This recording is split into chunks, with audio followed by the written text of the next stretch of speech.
Des brutes déchirent le blouson d'un élève dans le couloir, puis regrettent amèrement Kevin. Le maire avait perfectionné l'art de l'invisibilité. Avec son mètre 65 et sa silhouette filiforme qui semblait se replier sur elle-même à chaque pas, il traversait les couloirs du lycée Henri IV comme une ombre. Ses cheveux bruns foncés tombaient sur son front en mèches irrégulières, masquant partiellement des yeux marrons qui recelaient plus de profondeur que quiconque ne prenait la peine de remarquer. Le blouson bleu marine trop grand qu'il portait appartenait à son frère aîné, un vêtement de seconde main qui flottait sur ses épaules étroites et le faisait paraître encore plus petit qu'il ne l'était déjà. 3 semaines s'étaient écoulées depuis que sa famille avait déménagé dans cette ville de banlieue près de Paris. Et Kevin avait réussi à éviter la plupart des interactions sociales. Il préférait ça ainsi. Les déménagements constants dus à la carrière militaire de son père lui avaient appris qu'il était inutile de créer des liens quand on ne restait jamais assez longtemps au même endroit pour qu'ils aient de l'importance. Ce que personne au lycée Henri IV ne savait, c'est que ces années de déplacement l'avaient également conduit dans des clubs d'arts martiaux à travers le pays, où il avait trouvé du réconfort dans la discipline et la structure qui manquaient à sa vie familiale chaotique. À 16 ans, Kevin avait obtenu une ceinture noire de taekwondo et s'entraînait au jiu-jitsu brésilien depuis 3 ans. Ses instructeurs louaient régulièrement son talent naturel et son dévouement. Mais Kevin gardait cela complètement séparé de l'école. Il avait appris très tôt que révéler une quelconque force ou compétence ne faisait qu'attirer l'attention sur soi quand on était perpétuellement le nouveau venu. Le lycée Henri IV s'étendait sur 16 hectares de terrain impeccablement entretenus, ces bâtiments en pierre de taille, reliés par des galeries couvertes où l'activité étudiante battait son plein entre les cours. L'établissement était fier de son équipe de football championne et de ses réussites scolaires, mais comme la plupart des grandes institutions, il avait sa part de prédateurs qui prospéraient grâce à la hiérarchie adolescente. Maxime Dubois régnait sur la classe de première avec l'assurance que conférait le fait d'être le frère cadet du meneur de jeu vedette et de posséder le genre de charisme naturel qui faisait que les professeurs fermaient les yeux quand les ennuis commençaient. Avec son mètre 90 et la carrure de quelqu'un qui passait chaque instant libre à la salle de musculation, Maxime avait les cheveux blond sable et des yeux bleus qui pouvaient passer du charme à la menace en un instant. Ses 2 compagnons constants, Théo Garnier et Clément Roussel, suivaient ses directives sans hésitation. Théo était trapu et agressif, toujours prêt à faire ses preuves, tandis que Clément était grand et dégingandé, avec un sens de l'humour cruel qui le faisait rire de la douleur des autres. Le premier incident s'est produit un mardi matin dans le couloir principal, près des vitrines à trophées. Kevin se rendait à son casier, la tête baissée, se concentrant sur les motifs des rayures sur le sol en linoléum, lorsque quelqu'un l'a délibérément heurté assez fort pour faire tomber ses livres. « Fais attention où tu vas, le nouveau », a dit Maxime, sa voix portant ce ton particulier qui était assez fort pour que tout le monde à proximité l'entende. Quelques élèves ont ralenti leurs pas pour regarder, mais aucun ne s'est arrêté. Kevin s'est penché pour ramasser ses affaires éparpillées, la mâchoire serrée mais ses mouvements contrôlés. « Désolé », a-t-il marmonné, bien qu'ils savaient tous les deux qu'ils n'étaient pas en faute. « T'as intérêt à être désolé », a renchéri Théo, marchant sur l'un des cahiers de Kevin alors qu'il essayait de le ramasser. « Peut-être que la prochaine fois, tu feras attention. » Les rires qui les ont suivis dans le couloir ont brûlé les oreilles de Kevin, mais il s'est forcé à respirer régulièrement, comme Maître Lee l'avait enseigné à Paris. La violence était toujours le dernier recours, et ce n'était que des mots et des provocations mineures. Le schéma s'est rapidement mis en place au cours des jours suivants.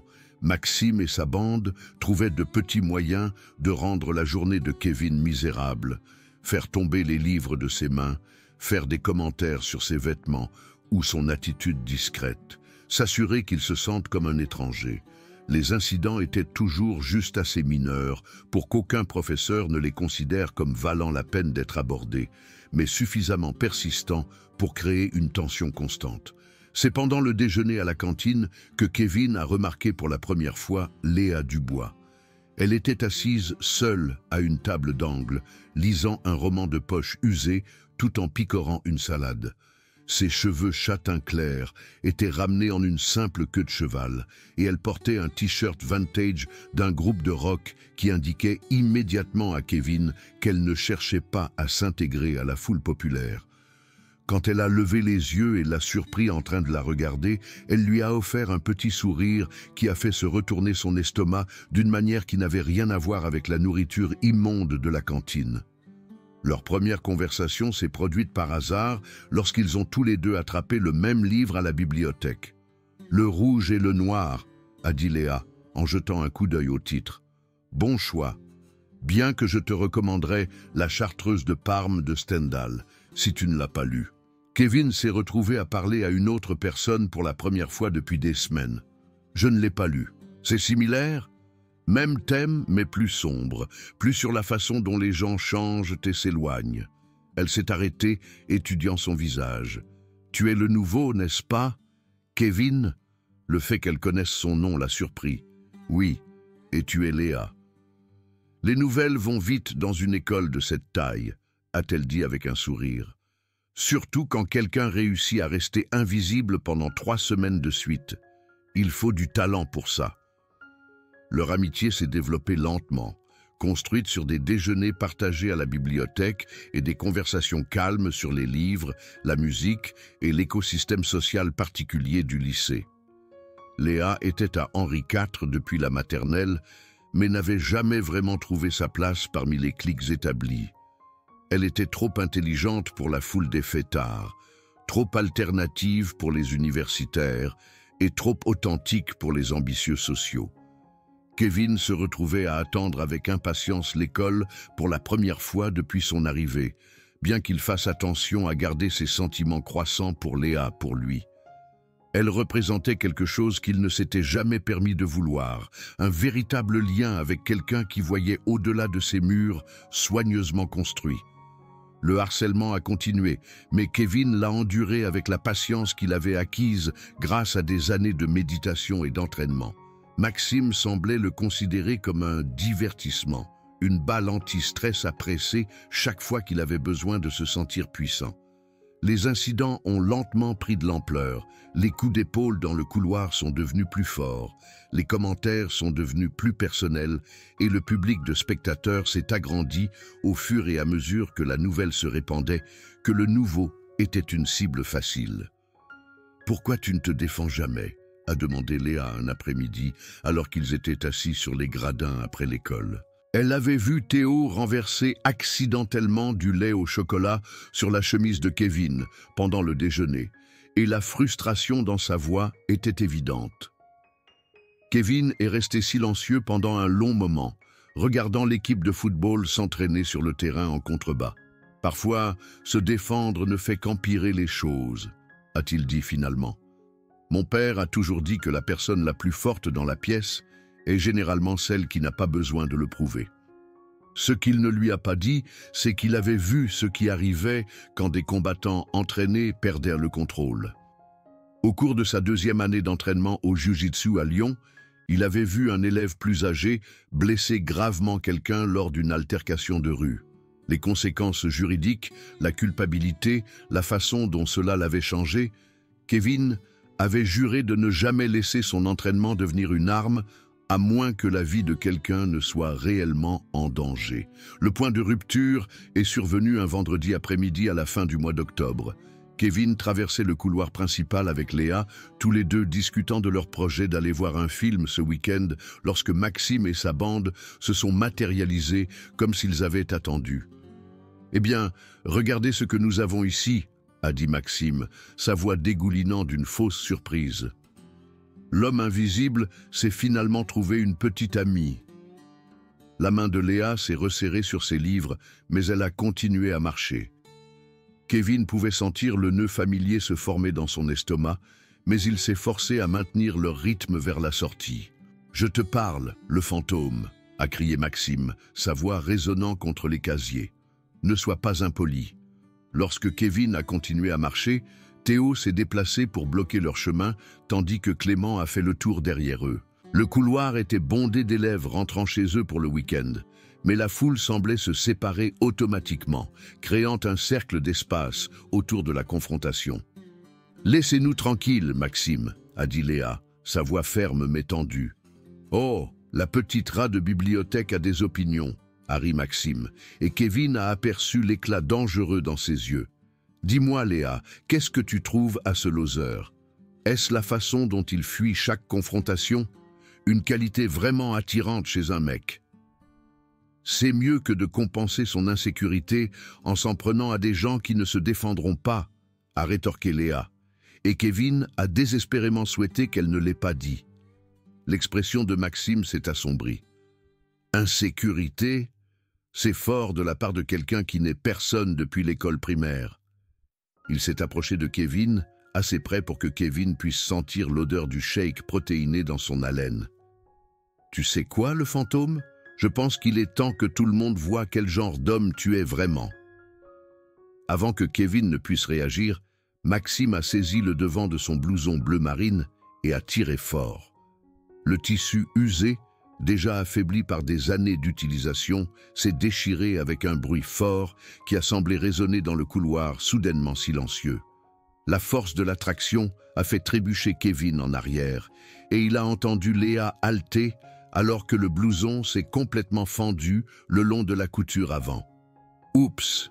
a dit Maxime avec une innocence exagérée, tenant toujours le tissu déchiré.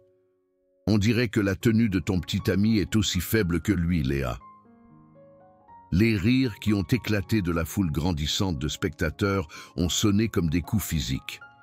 Kevin est resté là dans son mince t-shirt blanc, le blouson ruiné pendant en lambeaux, se sentant plus exposé et humilié qu'il ne l'avait jamais été de sa vie.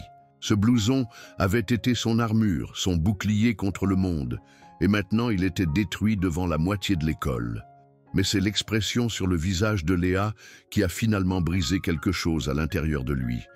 Elle ne riait pas et n'était pas embarrassée. Elle était furieuse, ses joues rouges de colère en son nom, et l'avoir prise dans son humiliation était plus qu'il ne pouvait supporter. « Ce blouson appartenait à mon frère », a dit Kevin calmement, sa voix portant un ton qui a fait cesser de rire à plusieurs élèves. « Qu'est-ce que tu as dit, le fantôme ?» a raillé Maxime, jetant le tissu déchiré aux pieds de Kevin.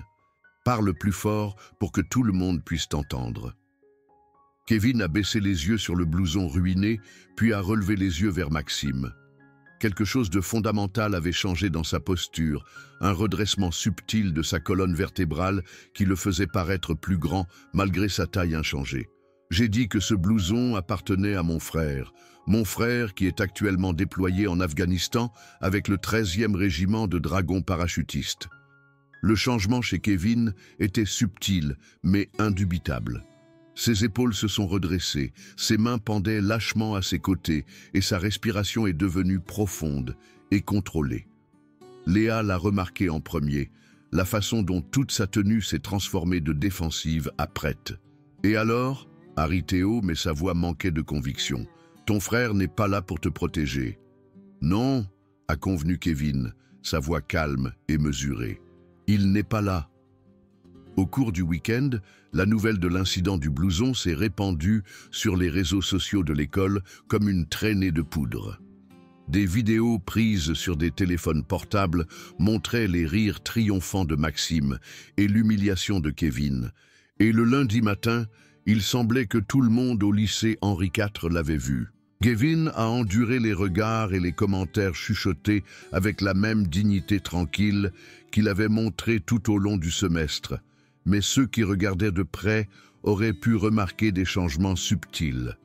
Il se déplaçait dans les couloirs avec une énergie différente. Ses pas plus délibérés, sa conscience accrue. Pendant le déjeuner, au lieu de s'asseoir tranquillement pendant que Léa lisait, il lui a posé des questions sur ses intérêts pour les arts martiaux, mentionnant presque avec désinvolture qu'il s'était entraîné dans plusieurs disciplines différentes lors des déménagements de sa famille. « Vraiment ?» a demandé Léa, levant les yeux de son livre avec un intérêt sincère. « Quel genre d'entraînement ?»« Taekwondo, principalement. un peu de jiu-jitsu. Il a haussé les épaules comme si ce n'était pas grand-chose. En déménageant beaucoup, c'était quelque chose de cohérent que je pouvais faire n'importe où.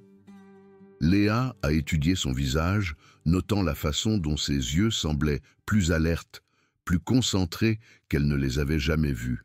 « Es-tu bon à ça ?» Kevin est resté silencieux pendant un moment. « Ah, c'est bon. » Cet après-midi-là, Madame Moreau, la professeure d'espagnol, a remarqué l'amélioration de la posture de Kevin pendant le cours. « Monsieur le maire, a-t-elle dit après la sonnerie, vous semblez différent aujourd'hui, plus confiant. »« Juste une bonne journée, » a répondu Kevin avec un petit sourire qui n'atteignait pas tout à fait ses yeux. La vérité était que Kevin avait passé le week-end à traiter ce qui s'était passé, à gérer ses émotions avec la discipline mentale que son entraînement aux arts martiaux lui avait inculquée. L'humiliation avait été un catalyseur, enlevant le dernier de sa réticence à se défendre. Il ne cherchait pas à se venger, mais il n'était plus disposé à être la victime de personne.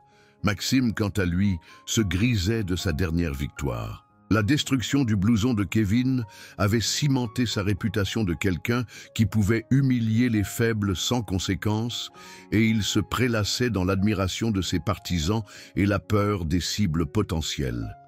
« Tu as vu la tête de ce gosse ?» a ri Théo pendant leur déjeuner. « Je pensais qu'il allait pleurer là, dans le couloir. » Le mieux, c'était de voir sa petite amie réaliser avec quel loser elle traînait, a ajouté Clément. Maxime s'est adossé à sa chaise, observant la cantine comme un roi. « Je pense qu'il faut qu'on prévoie quelque chose de spécial pour cette semaine. Il ne faut pas que le fantôme pense que c'était la fin. » L'occasion s'est présentée le mardi après-midi, pendant la pause entre la 5e et la 6e heure. Le couloir près du gymnase était toujours bondé, créant une couverture parfaite pour ce que Maxime avait prévu. Il avait recruté plusieurs joueurs de football pour aider à créer une scène plus dramatique et ils se sont positionnés stratégiquement dans tout le couloir. Kevin se rendait à son cours de chimie, seul cette fois car Léa avait un horaire différent à la 6e heure lorsqu'il a trouvé son chemin bloqué par le trio familier. « Eh bien, a annoncé Maxime assez fort pour que tout le couloir l'entende. « Regardez qui a décidé de montrer à nouveau sa tête. Comment se passe cette histoire de blouson, le fantôme ?» La foule a commencé à se former immédiatement, les élèves ralentissant leurs pas et sortant leur téléphone pour enregistrer ce qui allait se passer. Kevin a cessé de marcher, mais ne s'est pas retiré, ses yeux sombres rencontrant le regard fixe de Maxime qui n'avait pas été là auparavant. « Je t'ai posé une question, » a continué Maxime, s'approchant. « Ou as-tu trop peur de répondre? Peut-être que nous devons t'aider à retrouver ta voix. » Cette fois, Théo n'a pas attendu de signal. Il s'est déplacé derrière Kevin, tandis que Clément s'approchait du côté, essayant de recréer le positionnement qui avait si bien fonctionné lors de l'incident du blouson. Mais lorsque Théo a tendu la main pour saisir l'épaule de Kevin, quelque chose d'inattendu s'est produit. La main de Kevin s'est déplacée avec une vitesse fulgurante, attrapant le poignet de Théo dans une prise qui a fait couiner le garçon plus grand de douleur et de surprise. Le mouvement était si rapide et contrôlé que plusieurs élèves ont halté audiblement. « Ne me touche pas », a dit Kevin calmement, sa voix portant une autorité qui a réduit au silence le murmure de la foule. Théo a essayé de libérer son poignet, mais la prise de Kevin était comme du fer. Le garçon plus petit a appliqué juste assez de pression pour faire passer son message sans causer de dommages permanents, puis a relâché le bras de Théo avec un mouvement contrôlé qui ne laissait aucun doute sur qui avait été aux commandes de l'échange. Les yeux de Maxime se sont légèrement écarquillés, mais sa fierté ne lui a pas permis de reculer devant autant de témoins. « Alors, le fantôme a un peu de combativité après tout, » a-t-il ricané, bien que sa voix ait perdu sa confiance habituelle. « Voyons voir à quel point tu es vraiment dur. » Alors que Maxime avançait, Kevin s'est mis dans une position que toute personne ayant des connaissances en arts martiaux aurait immédiatement reconnue. Ses pieds positionnés à la largeur des épaules, son poids uniformément réparti, ses mains détendues mais prêtes. La transformation de victime invisible en combattant entraîné était si complète qu'il semblait être une personne entièrement différente. « Je ne veux pas me battre avec toi, Maxime », a dit Kevin, sa voix calme et mesurée. « Va-t'en ». Le couloir était devenu complètement silencieux. Même le bruit de fond des casiers qui claquent et des conversations lointaines semblait s'estomper, alors que toutes les personnes présentes réalisaient qu'elles étaient témoins de quelque chose de sans précédent. Le garçon tranquille, la cible facile, le garçon qui avait enduré des semaines d'humiliation sans résistance, tenait bon. Le visage de Maxime est devenu rouge de colère et d'embarras. Il ne pouvait pas reculer maintenant, pas avec la moitié de l'école qui regardait et enregistrait. « Tu crois que tu me fais peur ?» a-t-il crié, se jetant en avant avec un coup sauvage visant la tête de Kevin. Ce qui s'est passé ensuite serait rejoué sur les médias sociaux pendant des semaines après. Kevin s'est déplacé avec une précision fluide, s'écartant de l'attaque maladroite de Maxime et utilisant l'élan du garçon plus grand contre lui.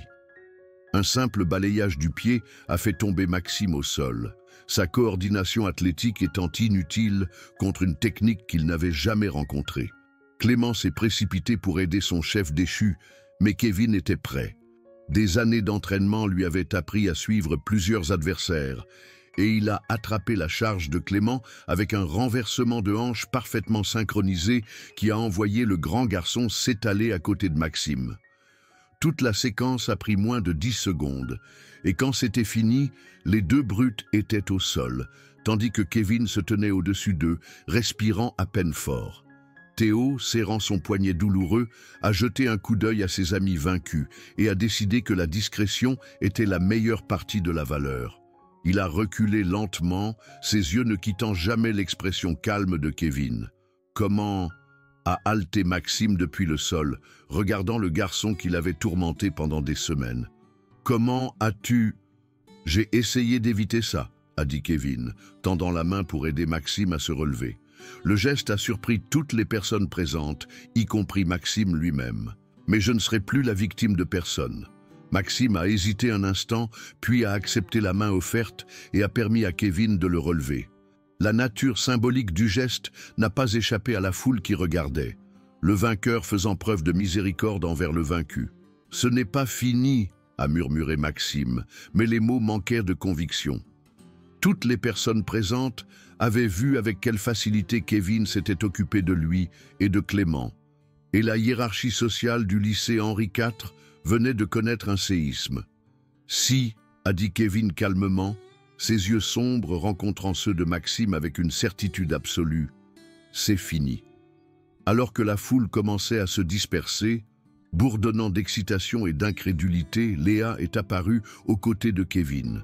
Elle avait manqué la confrontation réelle, mais était arrivée à temps pour voir Maxime accepter l'aide du garçon qu'il avait passé des semaines à tourmenter. « Tu vas bien ?» a-t-elle demandé, sa voix remplie d'inquiétude et de quelque chose d'autre, une nouvelle conscience de qui était vraiment Kevin sous son extérieur tranquille. « Je vais bien », a répondu Kevin, et pour la première fois depuis son arrivée au lycée Henri IV, il le pensait vraiment. Le poids de constamment regarder par-dessus son épaule, d'endurer l'humiliation quotidienne, avait été enlevé de ses épaules. Il était toujours la même personne qu'il avait toujours été, mais maintenant tout le monde pouvait le voir aussi. Les conséquences de la confrontation dans le couloir se sont propagées dans le lycée Henri IV comme des ondes de choc d'un tremblement de terre. À la fin de la journée, les vidéos de l'incident prises avec des téléphones portables avaient été partagées des centaines de fois, et l'histoire est devenue plus dramatique à chaque récit. Le nouveau garçon tranquille, qui avait enduré des semaines de harcèlement, s'était révélé être un combattant entraîné, mais plus important encore, il avait fait preuve de miséricorde, alors qu'il aurait pu choisir la vengeance. Le proviseur Martin a convoqué les 4 garçons dans son bureau le lendemain matin, mais l'enquête a été compliquée par le fait que des dizaines de témoins ont confirmé que Kevin avait agi uniquement en légitime défense. Maxime et Clément ont reçu 3 jours de suspension interne pour avoir déclenché la bagarre, tandis que Kevin n'a reçu qu'un avertissement concernant la politique de tolérance zéro de l'école. « Je comprends que vous vous défendiez », a dit le proviseur Martin lors de leur conversation privée. Mais j'ai besoin de savoir, est-ce que cela va être un problème continu? Kevin a secoué la tête. Je ne pense pas, monsieur. Je pense que tout a été réglé. Les changements dans la dynamique de l'école ont été immédiatement apparents. Les élèves qui avaient auparavant ignoré Kevin ont commencé à hocher la tête respectueusement lorsqu'ils le croisaient dans les couloirs. Les joueurs de football qui s'étaient positionnés pour assister à l'humiliation prévue par Maxime ont maintenant gardé leur distance, ayant vu ce qui arrivait quand quelqu'un sous-estimait le nouveau garçon tranquille. Plus important encore, Maxime lui-même semblait avoir subi une transformation. La fanfaronnade avait disparu, remplacée par un comportement plus sobre qui suggérait qu'il remettait enfin en question son propre comportement. Il ne voyageait plus avec son entourage habituel, et lorsqu'il rencontrait Kevin dans les couloirs, il hochait légèrement la tête, pas amicalement, mais reconnaissant un respect à contre-cœur. Léa s'est retrouvée à voir Kevin sous un jour entièrement nouveau. Le garçon doux et aimant les livres qu'elle s'était lié d'amitié était toujours là, mais maintenant elle comprenait qu'il y avait des profondeurs en lui qu'elle n'avait jamais soupçonnées. Leur amitié s'est approfondie alors qu'ils passaient de longs après-midi à parler de tout, de la littérature à la philosophie, en passant par l'étrange dynamique sociale qui régissait la vie adolescente. « Pourquoi tu ne m'as pas parlé de ton entraînement ?» a-t-elle demandé un soir, alors qu'ils étaient assis sur le parking de l'école après un match de basket. Kevin est resté silencieux pendant un moment, regardant les derniers membres de la foule sortir du gymnase. « Parce que je n'ai jamais voulu être défini par ce que je pouvais faire aux autres, » a-t-il dit finalement. « Je voulais être valorisé pour ce que je suis, pas pour ce dont je suis capable quand on me pousse trop loin. Et maintenant, je réalise que parfois, il faut montrer sa force avant que les gens ne voient tes autres qualités. » Il s'est tourné pour la regarder, ses yeux sombres, sérieux. « Je ne regrette pas ce qui s'est passé, mais j'espère que ça n'aura plus jamais à se reproduire. » 2 semaines après la confrontation, une conversation inattendue a eu lieu près des vitrines à trophées où l'épreuve de Kevin avait commencé.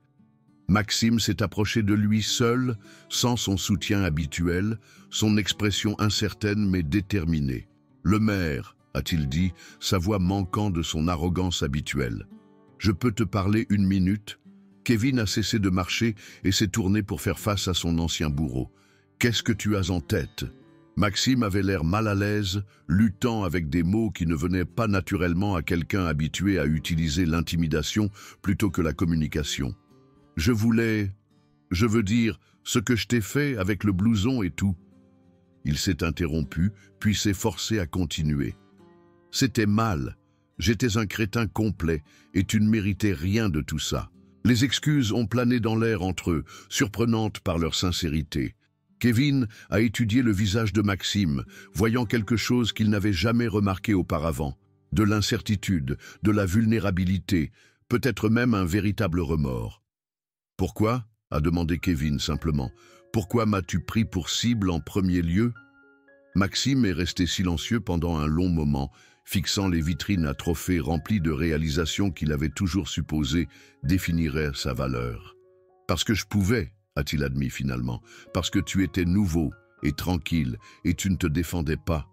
Ça me faisait me sentir puissant, je suppose, comme si j'étais important. Et maintenant ?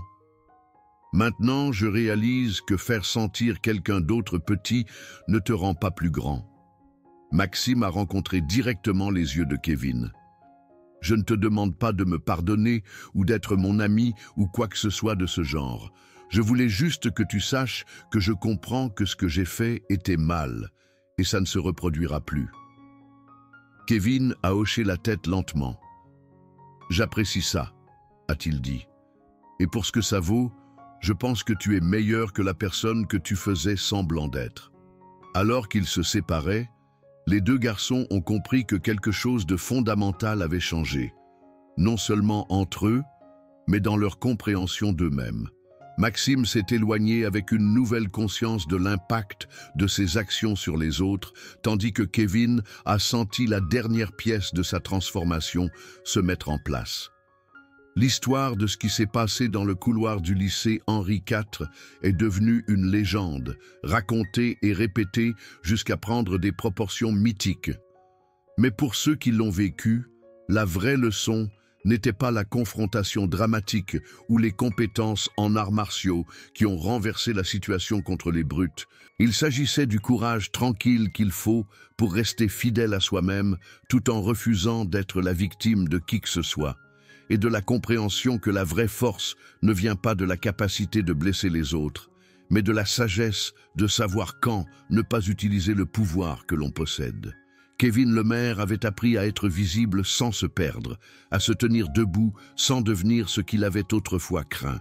Et dans les couloirs du lycée Henri IV, où les hiérarchies sociales avaient autrefois semblé gravées dans le marbre, tout le monde avait appris que parfois, la personne la plus tranquille dans la pièce est celle qu'il ne faut jamais sous-estimer.